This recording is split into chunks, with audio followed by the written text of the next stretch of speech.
sponsors at? I need a bag for this shit, nigga. Yo, what up? It's Compton Rick Rock from Compton Rick Rock TV, and we back. New location. In due time, we get everything back with the banner. You know, the Compton Rick Rock TV thing back going. Okay, we're going to get straight to it. We ain't going to waste no time getting to it. A lot of people in my comments been asking me what's going on with you and Crip Mac. Are you and Crip Mac going to do any more skits? Well, when Crip Mac was incarcerated, I would get a phone call from him and Lupe about doing comedy skits and, you know, just shooting the shit when he get out on how we was going to do things and how he was going to do things when he come home. About his channel, I told him, hey, start you a new channel. You know, the old channel, whatever happened to that, I don't know. But, you know, start a new one. You made the channel didn't make you. When he came home, he got straight to it, didn't hesitate, didn't waste no time, got straight into the field, you know, doing good, doing his thing. And it seemed like he didn't caught on to the internet. Right where he left off, he picked right back up. As far as me and Crip Mac doing skits, we have talked about it. And we just haven't got a chance to like really sit down and put something together.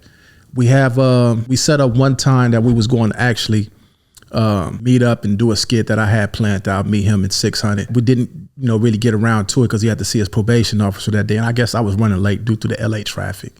Couldn't really get through it like I wanted to. On another note, I've been watching him on podcasting and I've been watching him on YouTube. You know, every time I go through there and check on my stuff, you know, they stuff, you know, of course, pops up. We're going to get straight to it, man. I'm just going to be straight out with it. That's my boy. As far as me and him doing skits, I would have to be the one editing. I would have to edit up everything that we do. I cannot put the material in anybody else's hands and let them edit it up. Because so far, what I've been seeing, whoever is behind the camera or whoever's editing, when me and him used to do skits in the past, I would make sure that I would edit out all the, you know, the dissing of his enemy's neighborhood. I wouldn't let him say, you know, I wouldn't let him diss the Hoovers. I wouldn't let him diss these people. And if it did get by me, you know what I'm saying? If some did get by me, it was some new slang that I didn't catch on till later on. Like, hey, what that mean? You know, then I finally, next time we do it, I wouldn't allow any of that to be in my skits. I would not let him, I would always tell him, it's be professional, but we would never do nothing that pertains to dissing. Because me being the editor, I make sure I edit that out. On a lot of these shows, I'm starting to see a lot of these podcasts that he is going on. It seems like they don't care. Like they just let anything fly, I guess, for ratings and for views.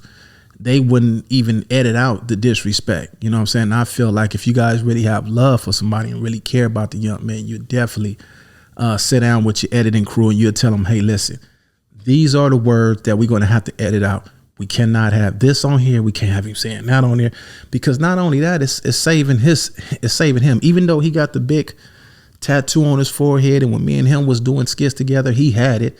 You know, that was before I met him. He did have it.